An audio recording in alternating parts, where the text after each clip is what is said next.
মরমী কবি, দার্শনিক ও মানবতাবাদী লালন সাঁইয়ের আধ্যাত্মিক দর্শনের আশায় প্রতি বছরের মতো এবারও কালী নদীর তীরে লাখো মানুষের সমাগম। গুরুর স্মরণে সাধন ভজনে যোগ দিয়েছেন ভক্তরা। শুক্রবার ছিল আনুষ্ঠানিকতার পালা, কিন্তু তারও দিন কয়েক আগে থেকেই মানুষের পদচারণায় মুখরিত হয়ে ওঠে কুষ্টিয়ার ছেঁউরিয়া। কেউ এসেছেন একা, কেউ দল বেঁধে। সাধু ফকির ভক্তরাও ভিড় করেছেন আক্রাবাড়িতে। সাঁইজির প্রতি শ্রদ্ধা জানান তারা। প্রথমবারের মতো জাতীয় পর্যায়ে উদযাপিত হচ্ছে এই স্মরণ উৎসব, তাই আয়োজনটি পেয়েছে ভিন্ন মাত্রা। এই যে আমাদের নতুন সাংস্কৃতিক অভিযাত্রা, অন্তর্ভুক্তিমূলক সংস্কৃতি চর্চা, বৈচিত্র্যের মধ্যে ঐক্য, এই বিষয়টাকে আমরা গুরুত্ব দিচ্ছি। সে কারণে সব জাতি, ধর্ম, বর্ণ, গোষ্ঠী, নৃগোষ্ঠী তাদের সংস্কৃতিকে আমরা উদযাপন করতে চাই এবং লালনকে আমরা সেই দৃষ্টিকোণ থেকে আমরা দেখেছি। এখানে একটা স্বাভাবিক মিলন হতো, এটা কিন্তু চলছে, এটা কিন্তু নতুন না। নতুন তাহলে কি? নতুন হচ্ছে স্বীকৃতি। এই আয়োজনের মধ্য দিয়ে দুটি বার্তা দেওয়ার কথা বলছেন উৎসবের আয়োজকেরা।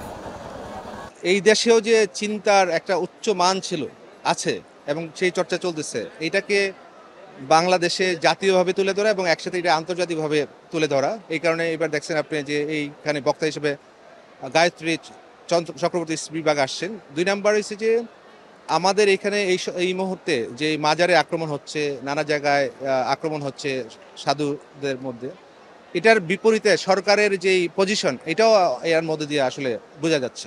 উৎসবে মুখ্য আলোচক হিসেবে এসেছেন শিক্ষক ও গবেষক গায়ত্রী চক্রবর্তী স্পিভাক। লালনের বাণীর মধ্য দিয়ে সারা বিশ্বের সংযোগের কথাই বললেন তিনি।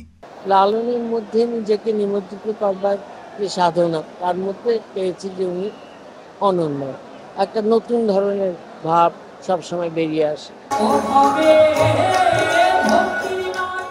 সন্ধ্যা নামতেই শুরু হয় লালনের গানের আসর। গুরুর দর্শন, গান ও মানবতার টানে ছুটে আসা সাধু ফকিরেরা একতারা আর নানা বাদ্যযন্ত্র হাতে মুখরিত করেছেন ছেঁউরিয়া। ছড়িয়ে দেন শান্তি ও অহিংসার অমোঘ বাণী।